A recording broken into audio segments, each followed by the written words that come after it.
할렐루야. 활기차게 감사와 기쁨으로 예배하는 여러분을 보게 되어서 너무 감사드립니다.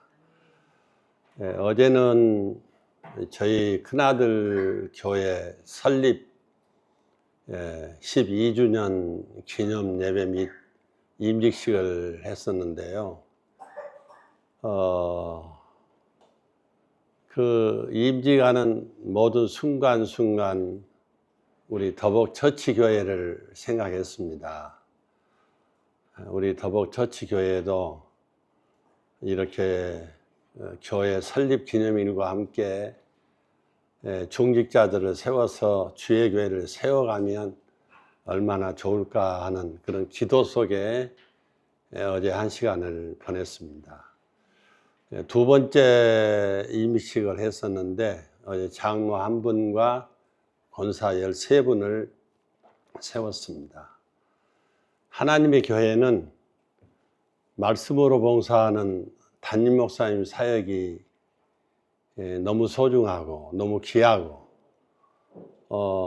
이렇게 소중하고 귀한 것은 말씀을 통해서 주의 교회를 세워가도록 작정했기 때문인 것입니다. 우리 더복처치 교회는 하나님 기뻐 받으실 만한 소중한 교회인 줄로 믿습니다. 우리 교회 창립 기념일을 축하하면서 축복합니다. 우리 교회가 세워지게 된 것은 하나님께서 작정하신 가운데 세워진 일이고 더복처치 가족 여러분의 헌신적인 수고와 충성과 섬김이 있기에 오늘 이 교회가 세워져 가고 있는 줄로 믿습니다. 하나님께서는 주의 교회가 날마다 세워져 가고 흥황히도 가도록 하기 위하여 말씀의 봉사자인 최충만 목사님을 보내주시고 이 강단에서 설교와 교육을 통해서 여러분의 신앙, 인격 형성이 되어지도록 하나님께서 은혜를 베풀고 계십니다. 주의 교회가 더욱 세워져 가기 위해서는 말씀의 선포자인 담임 목사님과 잘 협력해서 도우심으로 담임 목사님이 여러분의 눈치를 안 보고 그리고 마음껏 목양함으로 하나님의 뜻을 따라 주의 교회가 세워져 가는 줄로 믿습니다. 이를 위해서 말씀의 봉사자인 최 목사님께서는 하나님이 주시는 은혜를 따라 소신껏 목양하도록 이 교회를 임해 주시는 독자적인 직무를 허락해 주셨습니다. 또한 이 일을 위하여 최 목사님을 가장 가까이서 봉사하며 섬기며 충성하도록 돕는 자 여러분을 하나님께서 허락해 주셨어요. 장로로, 안수집사로, 권사로, 집사로, 성도로 허락해 주셨습니다. 그러므로 여러분은 죽을 힘을 다해서 주의 교회를 죽기까지 봉사하며 섬기며 충성함으로 이제 주의 교회가 날마다 세워져 가고 흥황히도 갈 수 있기를 주님의 이름으로 축복합니다. 하나님의 교회는 두 가지 형태가 있어요. 첫째는 어떤 사람은 앞서 나가서 설교를 하고 교육을 하고 모든 조직을 이끌어가는 사역을 감당합니다. 이 일은 최 목사님 목이시겠죠. 그러나 보이지 않는 곳에서 일을 마무리해주고 정리하고 협력하는 조력자가 있는데 그 조력자가 여러분이라고 하는 사실입니다. 저는 늦게 사역을 했고 한 교회에서만 36년 사역을 하고 은퇴를 했는데 그렇게 마칠 수 있게 된 것은 하나님의 은혜지만 인간적으로 생각해 보면 제 곁에 협력하는 조력자 분들이 많이 계셔서 그 사역이 행복한 사역이 되었다고 하는 사실입니다.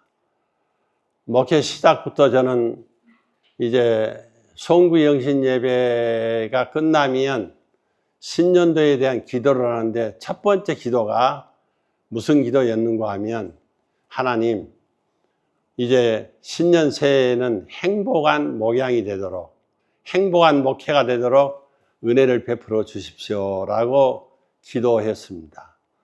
그런데 저를 행복자로 만드는 분들이 계셔요.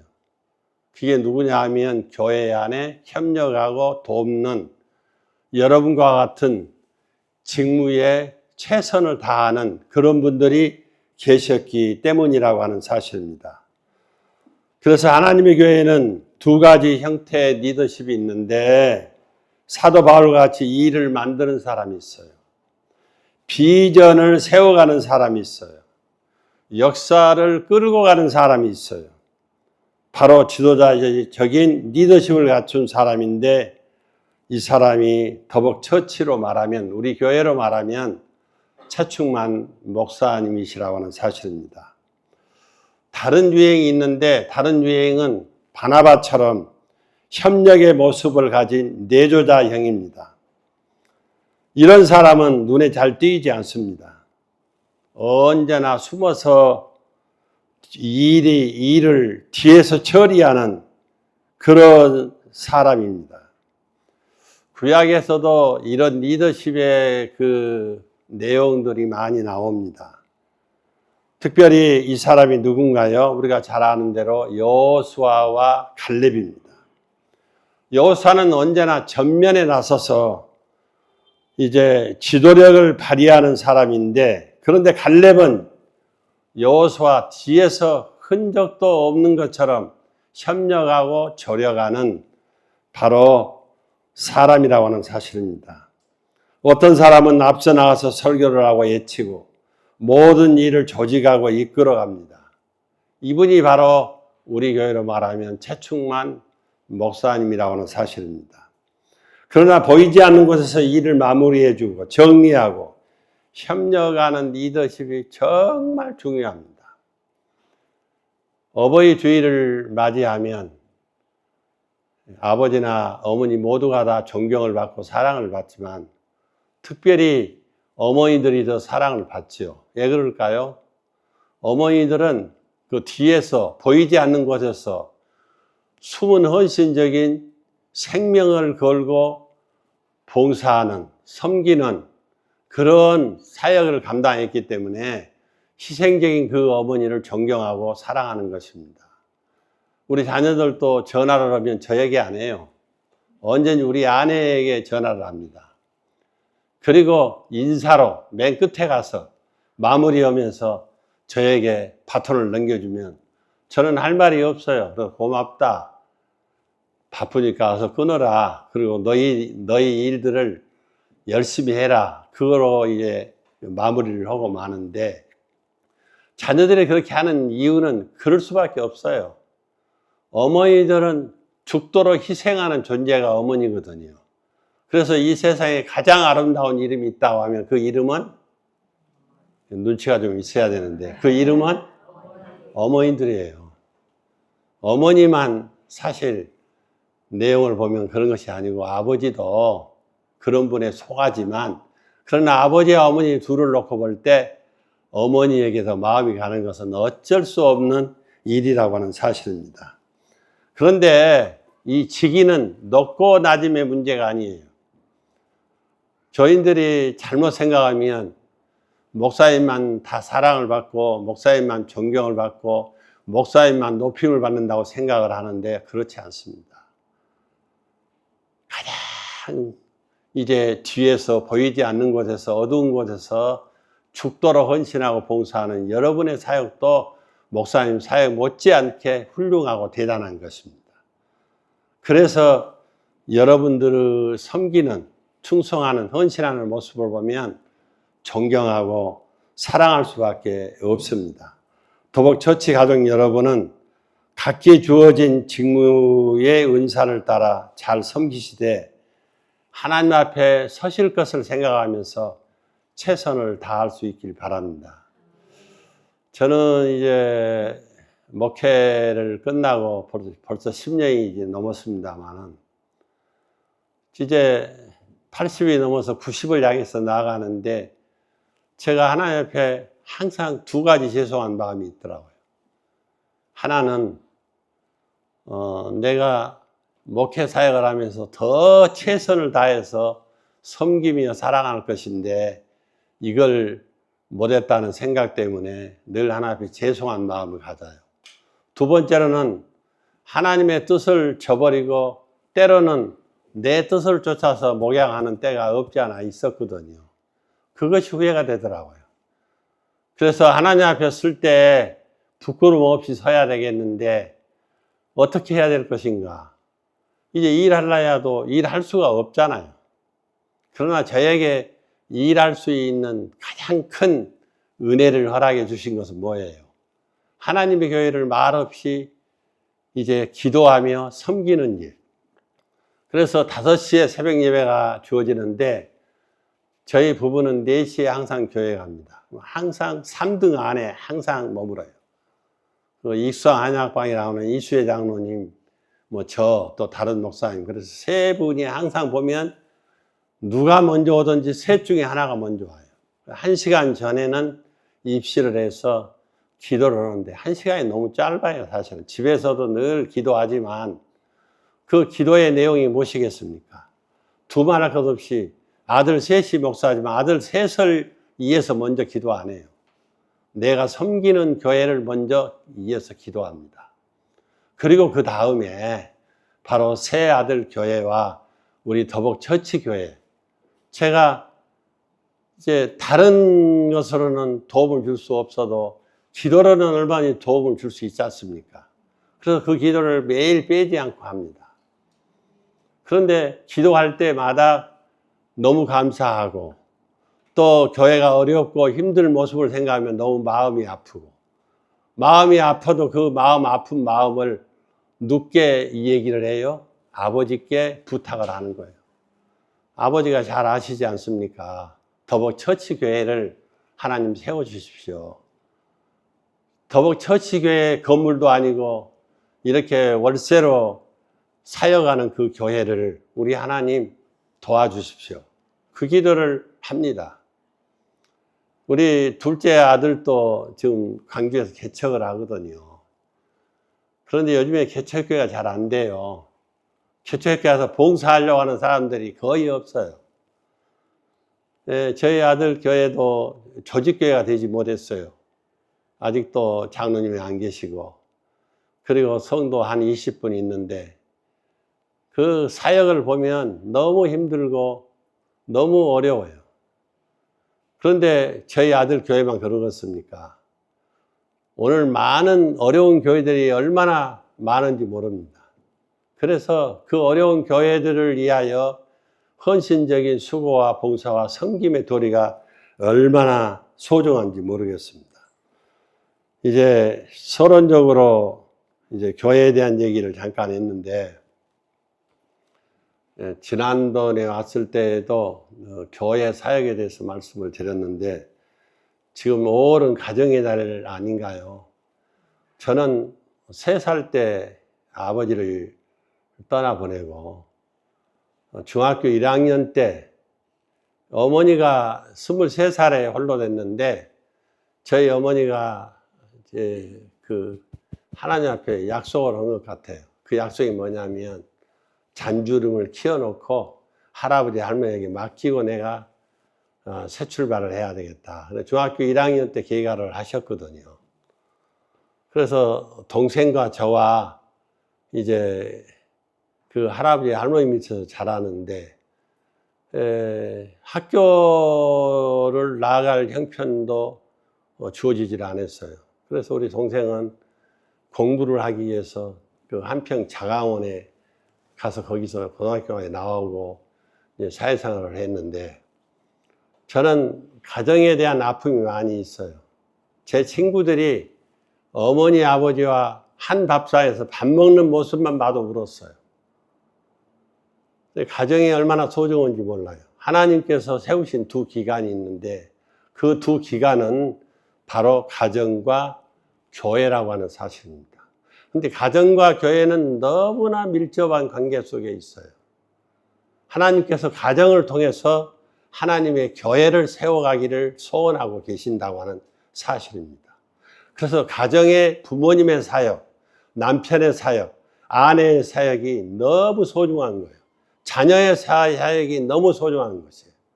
한 가정만 섬기는 사역이 아니에요. 그 가정의 사역을 통해서 이제 하나님께서 세우시는 하나님의 교회를 목표하고 있다고 하는 사실입니다.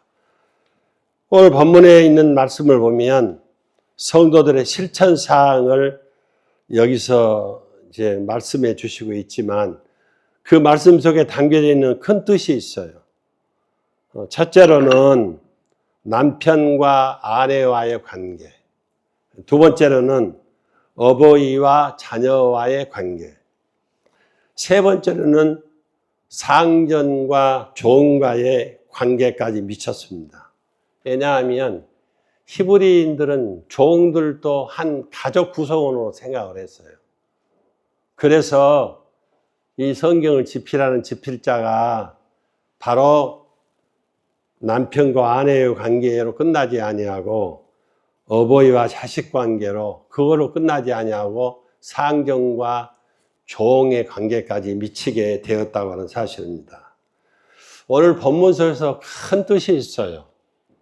그 큰 뜻을 우리가 헤아릴 수 있어야 돼요.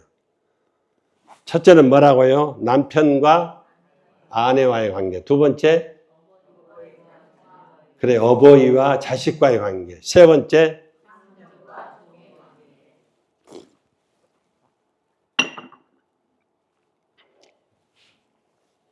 그런 첫 서두에 보면 1절, 2절에 5장 1절, 2절에 어떻게 말씀하고 있는가 하면 그러므로 사랑을 입은 자녀같이 너희도 사랑 가운데 행하라. 그렇게 말씀한 다음에 21절에 보면 그리스도를 경외함으로 피차 복종하라. 그랬어요. 성도 간에 피차 복종할 것을 가르쳐주고 있어요. 남편에게도 그 복종이라는 단어가 주어지고 아내에게도 그 복종이라고 하는 단어가 주어져요. 남편은 어떤 의미에서 복종이라고 하는 단어가 주어질까요? 아내를 사랑하되 어떻게 사랑을 해요? 자기 몸처럼 주님이 아무 조건 없이 희생적으로 우리에게 자기 자신을 내어주신 것처럼 아내를 그렇게 사랑하라는 것입니다. 그리고 아내들은 남편을 어떻게 하라고요? 복종하도록, 순종하도록 요구하고 있는데 그 복종과 순종은 누가 만들어내느냐? 남편들 따라서 봅시다. 남편이 예. 남편 하기에 달렸어요. 남편이 아내에게 희생적인 사랑을 베풀고 섬기면 그 아내가 불복종할 리가 없어요. 그리고 그 아내가 순종을 거부할 일이 없는 것이에요. 그러니까 남편의 사역도 너무 소중하고 아내의 사역도 너무 소중합니다. 그런데 성도 간에도 피차 복종할 것을 가르쳐주고 있어요. 저는 우리 막내 아들 양림교회 그 목사로 부임하면서 이임식 하는데 그 이임 권면을 순서를 맡았어요. 그게 장로님들이 아버지가 목사님인데 목사님 권면은 아버지가 하면 좋겠습니다. 그래서 29분의 그 장로님들이 요구를 하니까 그걸 받아들여서 제가 그 큰아들 교회도 그랬지만 셋째 아들 교회도 그렇게 권면을 했는데 그 권면하면서 어떻게 얘기를 했는가 하면 첫째는 내 자신을 살펴보는 것이 중요하다. 내가 하나님의 종으로 목사로 합당한 사람인가를 먼저 확인하고 두 번째로는 말씀으로 주의 교회를 사역하고 이제 봉사하고 섬길 때 어떻게 해야 되겠느냐. 주님의 사랑을 항상 기억해라. 그리고 어머니가 자식들에게 거저주는 사랑으로 자녀들을 교인들을 사랑으로 양육해라. 그리고 이제 그렇게 해도 교인들이 정말 성숙한 신앙이 되지 못하면 기다려줘라. 그것이 어머니의 마음이다. 그렇게 고면을 했습니다. 그러니까 부부간의 복종이라고 하는 이 단어가 그것으로 끝나지 아니하고 하나님의 교회도 허락해 주셨다고 하는 사실입니다. 그러니까 목사님 사역이 너무 소중하지만 그 사역을 소중하게 드러내려고 하면 누구의 사역이 중요하겠습니까? 두말할 것 없이 교회 안에 장로님, 안수집사님, 권사님, 집사님, 교사님, 성도님들의 사역이 소중하다고 하는 사실입니다. 그래서 보이지 않는 곳에서 이름 없이 빚도 없이 뒤에서 마치 어머니처럼 마치 아내처럼 섬기며 봉사하는 그런 소중한 직무를 감당해야 된다고 하는 사실입니다. 남편은 어떤 직무라고요? 남자들만 시작. 따라서 합시다. 아내를 사랑하는 직무다. 남편들만 시작. 여러분 아내를 사랑합니까? 말로는 사랑한다고 그러지. 저도 마찬가지예요. 난 때로는 우리 아내에게 미안한 적이 많이 있어요. 시간 여가 좀 있을 때 우리 아내하고 이제 바둑을 때로는 한 번씩 하거든요. 그러면 져줘야 될 것 아니요. 10번 다 져줘야 되는데 시작하기 전에는 내 마음에 어떤 마음으로 내가 임하냐면 오늘 이번에는 내 일부러 져준 것처럼 보여주면은 우리 아내가 열받으니까 내가 겨우 지는 것처럼 해야 되겠다. 근데 뒤다 보면 욕심이 생겨. 그래가지고 꼭 이겨버리네. 그러면 우리 아내의 표정이 달라져. 예. 남들은 당신 다 좋다고 그러는데 나한테는 아니에요. 언제 한 번은 그런 얘기 하더라고요. 다른 사람들은 목사님 다 좋다고 그러는데 나는 아니라고. 우리 아내는 아니래. 근데 우리 아내도 그게 진정한 말은 아니겠죠. 그 순간 지니까 자기도 모르게 이제 내뱉는 얘기인데 내가 왜 이런 가정의 얘기, 이 허물을 얘기하겠습니까? 우리 주님이 당신의 백성들을 사랑하실 때 구분해서 사랑하십니까? 자기 욕심으로 사랑하십니까? 그렇지 않거든요. 우리 남자들은 그걸 배워야 돼요. 그래서 기다려주기도 하고 그래서 아내들을 사랑할 때 항상 좋은 언어로 아내들을 대할 수 있기를 바랍니다.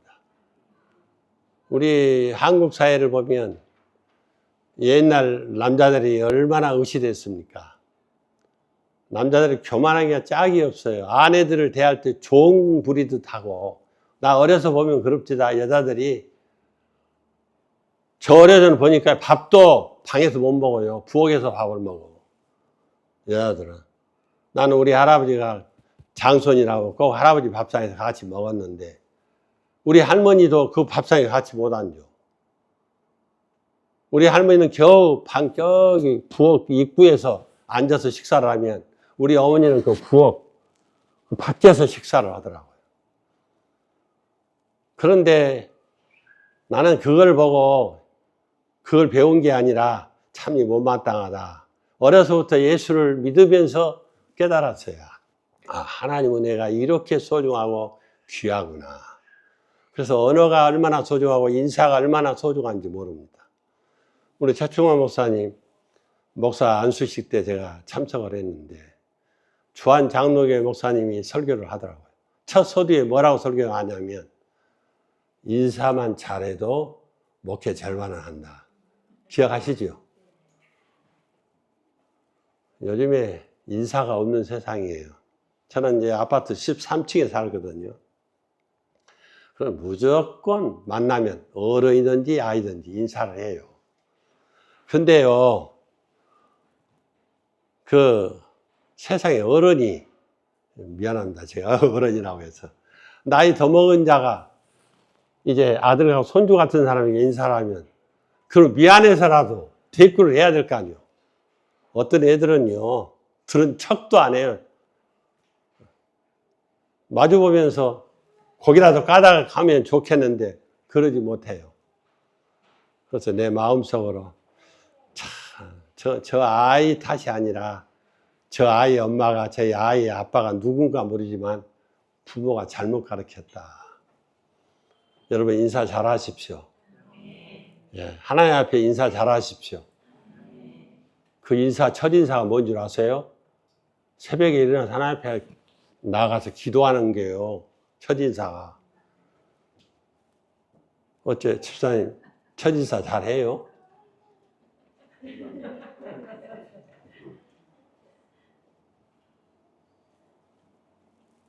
이 집사님 어째 첫 인사 잘해요?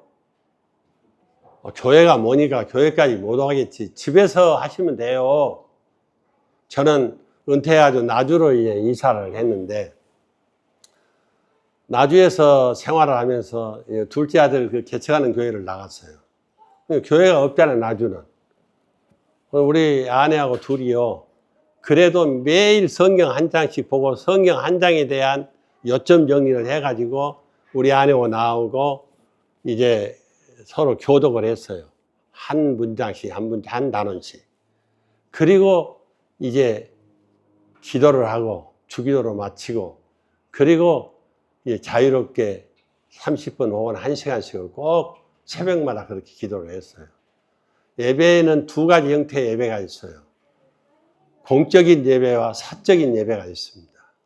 근데 공적인 예배는 누가 누구에게 명하신 말씀이에요. 여호와 하나님께서 하나님의 교회에 주신 말씀이에요.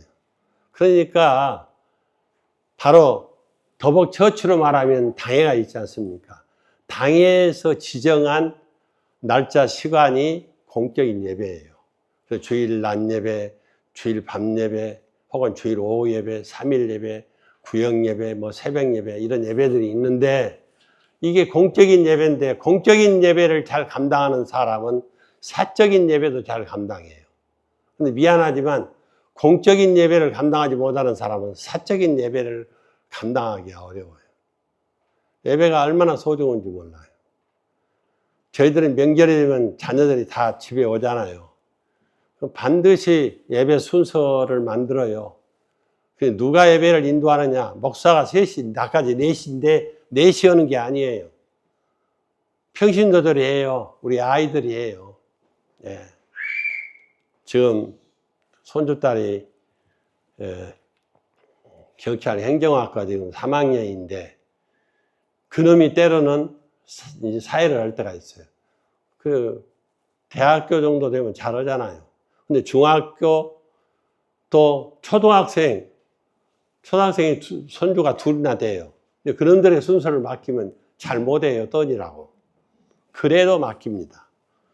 기도도 그렇게 하도록 하고 성경 읽는 것도 그렇게 하도록 하고 설교도 이제 온 가족이 한 단원씩 읽도록 하고 그리고 합심 기도할 때 그 마무리 기도만 세 아들 중에 한 사람 그리고 축도는 제 몫이고 그렇게 가정 예배를 계속 드려요.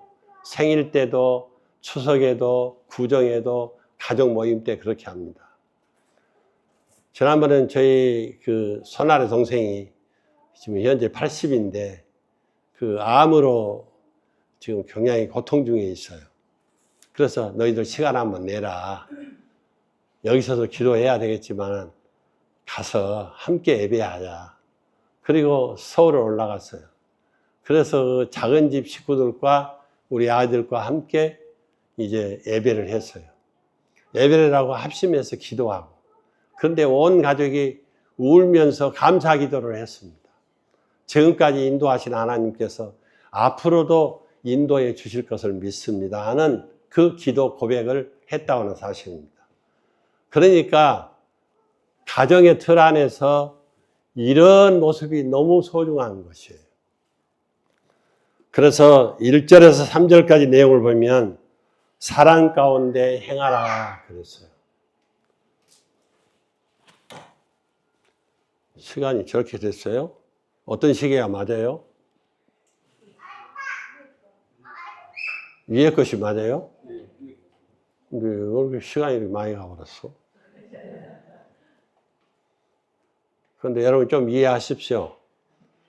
여러분 또 저 자주 불러주지도 않을 것이고, 기회라는 것이 있는데, 때라고 하는 것이 있는데, 그리고 목사님 설교 부탁할 때 몇 시까지 끝내십시오, 몇 분 하십시오 안 했거든요. 그러면 죽도록 그 시간 맞춰야 돼. 이미 시험은 돈 내기를 주잖아요. 설교 10분입니다. 기도는 2분입니다. 권면은 3분입니다. 다 맡겨주잖아요. 근데 안 맡겨주셨거든요. 좀 더 할게요. 예. 그래서 사랑 가운데 행하도록.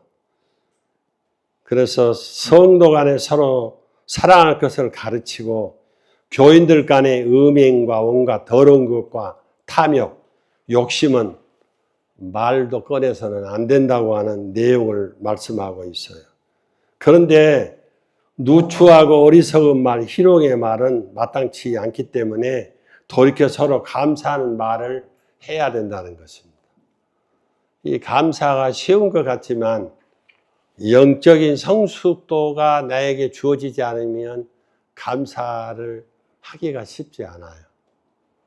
그래서 늘 하나님 앞에 감사하고 부모님 앞에 감사하고, 제가요 우리 손주들에게 이놈들이 전화를 안 해요. 근데 전화를 하고 싶어도 지금 학원에 있는지 학교가 있는지 모르잖아요. 그리고 공부하는데 방해를 줄까 봐 전화를 못해. 그래서 한 번에는 그랬어요. 너희들 이제 앞으로 할아버지한테 전화를 하는데 한 달에 한 번 오든지 일주일에 한 번 오든지 하루에 한 번 오든지 너희들 그 알아서 하고, 이제 횟수에 따라서 용돈을 차등을 주겠다. 추석이고 구정 때 그렇게 하겠다. 그랬더니요, 전화를 할 때 꼭 끊기 전에 한 말이 있어요. 아람이는 전화 몇 번 왔어요? 아이는 전화 몇 번 왔어요? 시연이는 전화 몇 번 왔어요? 아이, 자기 형제들 몇 번 온 것만 확인을 나오는 거예요. 그래서 자기가 못 미치면 그 다음날 와버려, 전화가. 그래서 억지라도 이렇게 하는 것도 모양새가 나쁘지 않겠구나. 그게 중요해요. 근데 보면 그러대요. 아들들이 전화한 것보다 저는 며느리들이 전화하는 게 훨씬 더 좋더라고. 근데 며느리 전화를 잘 안 투마. 예. 그리고 어제는 이제 보성 갔다가 집에 돌아왔는데, 그래도 우리 큰자부가 장로님 딸인데 전화 왔어요. 잘 가셨냐고, 얼마나 피곤하시겠냐고, 괜찮냐고. 이게 너무 좋대요. 예. 그런데 며느리들에게 너 전화 왔냐? 전화해라. 그 얘기 못 하겠더만.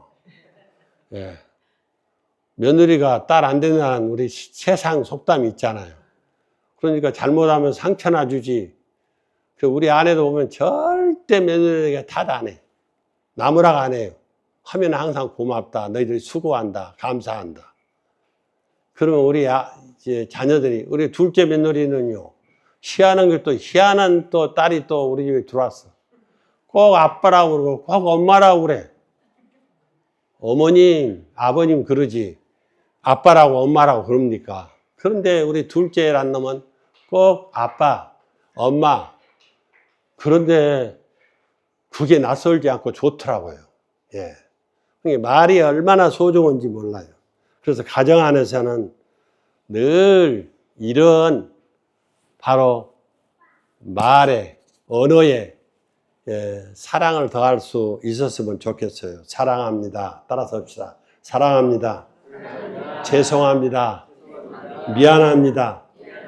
앞으로 더 잘할게요. 오늘 집에 가셔가지고 남편들이, 아내들이 꼭 그렇게 고백할 수 있기 바랍니다. 다음에 혹시 불러주시면 내가 확인할 거예요. 예, 이창환 집사님이 했습니까? 예, 최충만 목사님이니까 내가 못 물어보겠지만은 최병일 장로님 했습니까? 물어볼 거예요. 전덕자 권사님 했습니까? 물어볼 거예요. 진선이도 내가 물어볼 거예요. 예. 두 번째 사역은 이 땅에 구간된 교회로서 이 땅에 그리스도와 교회를 드러내지 못한다는 것. 다시 말하면 육에 속한 자로 살아간다고 하면 하나님의 교회를 절대 드러낼 수가 없다는 거예요. 교회 안에는 어떤 자들이 가득 차야 하냐면 은혜의 사람들이 가득 차야 돼요. 믿음의 사람들이 가득 차야 돼요. 은혜의 사람들이 가득 차면 거기에는 희열의 기쁨이 있어요. 그런데 육에 속한 자가 가득 차면 편가름을 해요. 방을 지어요. 교회를 어지럽게 해요. 교회마다 다 특성이 있어요.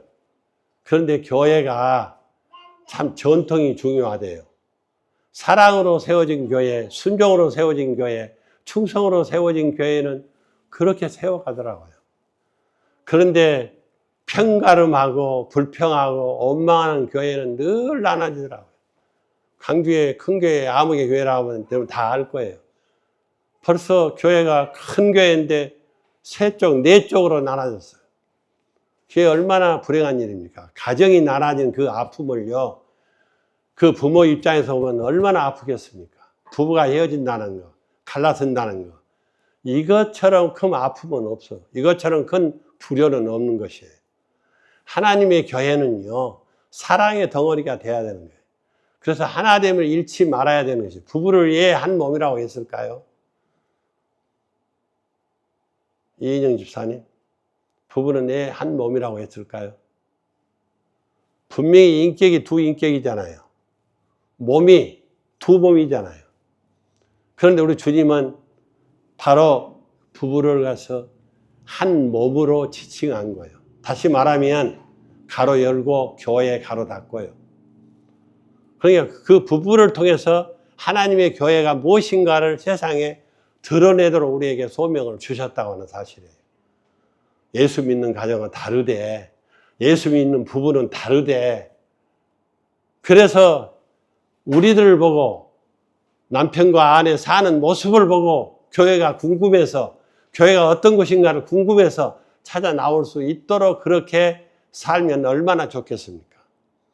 우리 주님이 그걸 요구하고 있어요. 그래서 가정 안에 주의 교회를 드러내지 못하는 것이 있다고 하면, 육에 속한 자로 살아가면 절대로 그 가정에서 교회의 모습을 드러낼 수가 없습니다. 아까 한 몸이라고 했는데, 가정은 부부가 한 몸일 때 가정이라는 것입니다. 다시 말하면 첫째 관계는 부부가 일신이 되었다는 점입니다. 교회가 어떻게 이루어졌습니까? 주님의 희생적인 사랑으로 주의 교회가 이제 창설되었거든요. 그러니까 부부가 사랑의 한 덩어리가 된다고 하는 것이 얼마나 소중한지 모릅니다. 근데 사랑으로 결합되지 못하면 시끄러워요. 거기에 항상 내 타산이 거기에 개입이 돼요. 이것이 나에게 유익이 될까 아닐까. 요즘 젊은 사람들 얘기 들으니까 그러대요. 죄송합니다. 또 여자 얘기를 해서. 요즘에 여자들이 재혼하고 좀 못마땅한 일이 생기면 10년만 참자 그런데요.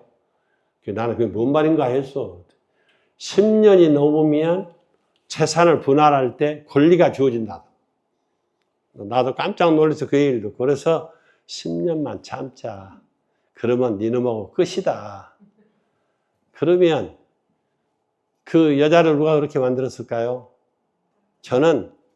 나는 그 여자보다 나쁘다고 하기 이전에 그 남자가 사랑의 결핍으로 주어진 열매다. 나는 그렇게 생각을 해요. 그러니까 남편이 아내를 정말 희생적인 사랑으로 보듬고 기다려주고 사랑한다고 하면 그것이 하나의 일치를 이루는 기본이 된다고 하는 사실입니다. 그런데 또 설교를 잘못 들은 사람 집에 가서 목사님 설교 안 들었냐고, 죽도록 사랑을 하고 기다려주라고 하지 않았냐고, 그렇게 말하는 여자 말이 옳을까요? 틀릴까요? 여자들만. 틀려요? 틀리다 하면서 또 할 거죠? 물론 모든 책임은 남자에게 있어요. 그러나 여자의 책임도 하나님께서 반드시 물으실 거예요. 부부관계 속에 무엇을 드러내도록 소명을 주셨느냐 하면 부부의 희생적인 사랑과 바로 순종을 통해서 주의 교회를 드러내도록 하셨다고 하는 사실입니다. 그래서 부부관계의 두 번째로 생각해야 될 것은 사랑과 순종의 관계입니다. 남편은 아내를 사랑하고 아내는 남편의 말에 복종하는. 물론 세상에도 친구가 있어요. 바로 세상에 그 친구 헬라말을 빌린다고 하면 필리아라고 하는 그러한 단어인데, 이것은 고대 그리스어인데 우애, 우종, 바로 친애를 뜻합니다. 그런데 오늘 우리들이 기억해야 될 것은 그 남녀 간의 사랑이나 그 에로스의 사랑, 친구 간의 사랑이나 아무리 소중하고 아무리 귀하고 아무리 죽도록 좋아한다고 해도 부부관계를 절대 이제 따라올 수 없는, 미칠 수 없는 그런 관계라고 하는 사실입니다. 그래서 오늘 우리들이 꼭 기억해야 될 것은 가정 외의 다른 곳에서는 희생적인 사랑이 사실 불가해요. 그런데 요즘 사회 안에 여성을 차별하고 학대하는 비인간적인 관습을 타파하고 여성의 인권을 회복해서 여성과 남성이 모든 일에 동등해야 된다고 해서 어떤 운동이 일어났어요? 여성 해방 운동이 일어났습니다. 남편이 아내를 희생적으로 사랑하고 아내가 남편에게 순종하고 복종하는 것은 사실은 알고 보면 구식도 아니고 신식도 아니고 영원히 변할 수 없는 진리가 바로 우리에게 주어진 내용이라고 하는 사실이 됩니다. 그래서 부부 사랑에는 부부 한 몸의 일치를 이루는 이들 가정에 필수적으로 있어야 할 게 있어요. 그게 뭐냐 하면은 일정한 목표가 있어야 된다고 하는 사실입니다. 요즘에 젊은 아이들은 어린 아이를 낳으려고 해요? 안 낳으려고 그래요? 저는 현직에 있을 때 여수 요양원에 청년들 데리고 여름 학위 수양회를 갔어요. 그 주제가 뭐냐면 바로 예비 신랑 신부, 결혼 예비 학교를 강의를 했어요. 그런데 제가 은퇴한 후에 지금 전문대 교수로 지금 사역을 하는데 표한나라고 장로님 딸인데 저에게 찾아왔어요. 그래서 혼인을 하겠다는데 주례를 해달라는 거예요. 그래서 담임 목사가 있지 않느냐, 담임 목사를 모셔라. 담임 목사한테 부탁을 했고 목사님에게 주례 부탁하는 게 어떻겠냐고. 그래서 담임 목사가 허락을 했기 때문에 왔다는 거예요. 그래, 그러면 내가 너에게 가르친 대로 나는 그 조건이 형성되면 내가 해주마. 그거 안 하면 못한다. 그게 뭐냐 하면 저는 그랬어요. 하나님 주신 대로 받으면 10번, 100번 좋고, 그리 못하면 새 지상은 나야 세상 말로 미치는 장사가 아니지 않느냐. 그러니까 갑절 남기려면 네 지상 낳아야 되는데 나는 새 지상을 너희들이 낳겠다고 하면 결혼 주례를 해주고 나는 못하겠다. 그랬어요. 그랬더니 저 그거 다 각오하고 왔어요. 그래서 목사님이 허락한 대로 말씀해 주신 대로 저는 결혼해서 그렇게 셋 이상 낳겠다고. 그런데 결혼 주례를 했어요. 했는데 이제 학교 강의를 나가니까 그 쉬운 일이 아니에요. 그래도 아이를 가졌는데 연년생으로 셋을 낳았어요. 그래서 너무 고마워서 너 참 하나님 앞에 그 약속을 지키는 네 모습을 보고 하나님이 얼마나 기뻐하겠냐, 감사하다. 그 넷째도 이제 또 계획을 가지고 있냐 한 게 아니요. 이제 넷째는 그만하려고요. 셋 약속했으니까 저는 목사님 더 안 나요 그러더라고요. 그래도 고맙더라고요. 가정이 세워진다고 하는 것은 얼마나 소중한지 모릅니다. 뜻이 하나의 일치를 이룬다고 하는 것은 귀한 일입니다. 그런데 이 일은 믿음이 없이는 될 수가 없어요. 요한 웨슬레 어머니 수잔나를 여러분 잘 아실 거예요. 이 수잔나는 광부철에 목회 사역하는 남편의 아내로서 19을 낳았어요. 19을 낳았는데 그때만 해도 시대가 어두운 시대 아닌가요? 그래서 7을 잃었어요. 그리고 13명의 자녀들을 양육을 했습니다. 그런데 생활이 얼마나 어렵던지 학교를 보낼 만큼 그런 여유가 없는 거예요. 그래서 학교를 못 보내고 자기가 직접 교사가 되어서 가정 안에서 자녀를 양육했습니다. 그래서 원칙이 있어요. 원칙이 있는데 주일에는 일반 세상 학문 공부는 절대 금했어요. 못하도록. 그리고 월요일과 화요일에는 라틴어와 그리스어를 가르쳤고, 수요일은 논리학과 윤리학을 가르쳤고, 목요일은 히브리어와 아랍어를 가르쳤고, 금요일은 철학을 가르쳤고, 토요일은 웅병과 시를 가르쳤습니다. 그리고 또 일주일간 쓴 일기를 가지고 간증을 하도록 했어요. 13명의 자녀들에게 일주일 동안 자기들이 이제 나름대로 쓴 그것을 형제들 앞에 간증하도록 했습니다. 이 예도 저녁 시간이 되면 6시부터 9시까지는 가족 기도회로 가졌어요. 그리고 어린 자녀가 걷기 시작할 때면 매주 한 번씩 그들의 손을 잡고 감옥과 병원과 양로원을 그 어머니가, 그 사모님이 다니고 다녔습니다. 그리고 한 주에 한 번씩은 반드시 한 끼 이상은 금식하도록 그렇게 했고, 그리고 언어가 조금 이제 되어지면, 익숙해지면 큰 소리로 합심해서 기도하도록, 통성으로 기도하도록 그렇게 가르쳤어요. 그리고 저녁 9시 기도회가 끝나면 아들들, 딸들을 다 쭉 세워요. 어머니 앞으로 딱 세우고, 얘들아, 너희들이 누구냐? 그렇게 질문을 해요. 그러면 아이들이 대답합니다. 우리는 위대한 하나님의 자녀입니다. 한번 따라서 할까요? 여러분들은 누구신가요?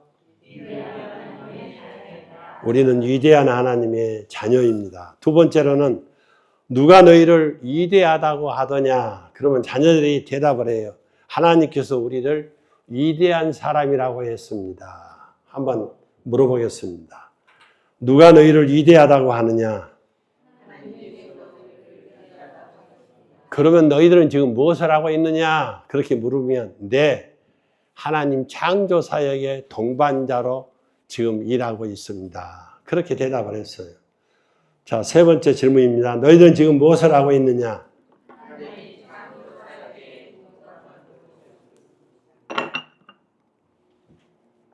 그럼 마지막으로 물어요. 그 일을 누가 시켰느냐?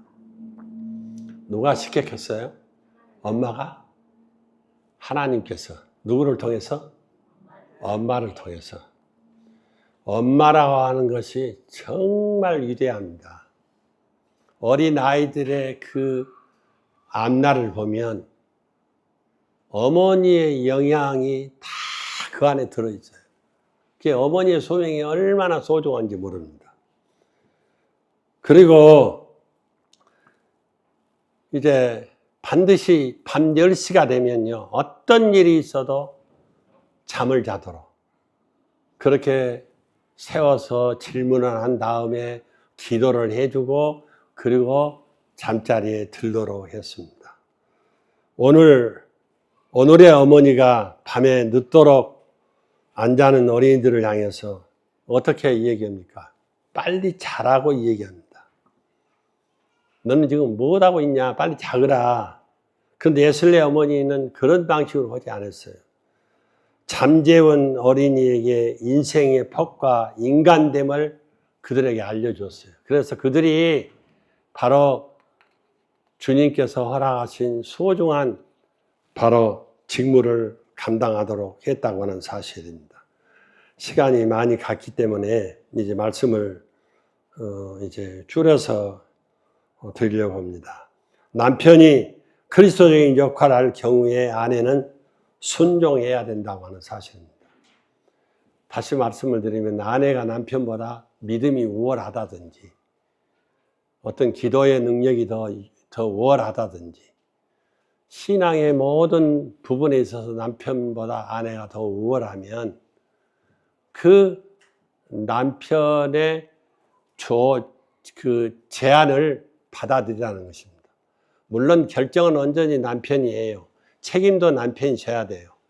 그러나 올바른 판단과 결정을 내릴 수 있도록 역할을 누가 해야 되느냐? 아내가 해야 된다는 거예요. 아내의 소명이 얼마나 귀한지 모릅니다.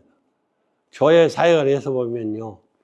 교회 뭐 큰일이 있으면 특별히 교회가 넉넉하면 몰라도 그렇지 않으면은 이제 서로 협력해서 그 경비를 만들어내잖아요. 그런데 나 언젠가 이제 목회하면서 보니까 부부가 다툼을 봤어요. 뭐 때문에?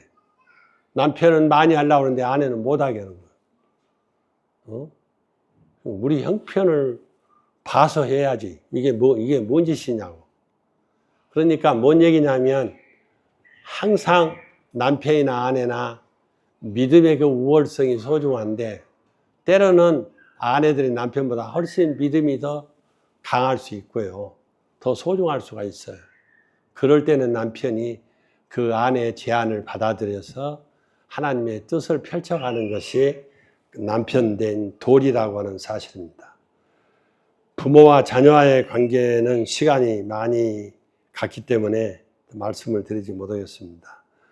자녀에 대한 가르침과 징계는 어머니를 통해서, 아버지를 통해서 이루어집니다. 왜냐하면 그렇지 않으면 그 자식이 하나님의 사랑을 입는 자녀로 성장할 수가 없어요. 어쨌든 이 가정이라고 하는 소중한 틀 안에 오늘 저와 여러분을 두셨어요. 이렇게 두신 것은 저와 여러분의 가정을 통해서 또 다른 교회를 만들어 가도록 하나님의 나라를 세워가도록 은혜를 입혀주셨습니다. 이런 축복의 가정이 오늘 저와 여러분의 가정에 꼭 임할 수 있기를 주님의 이름으로 축복합니다. 축복합니다. 기도하겠습니다. 사랑의 하나님, 은혜를 감사합니다.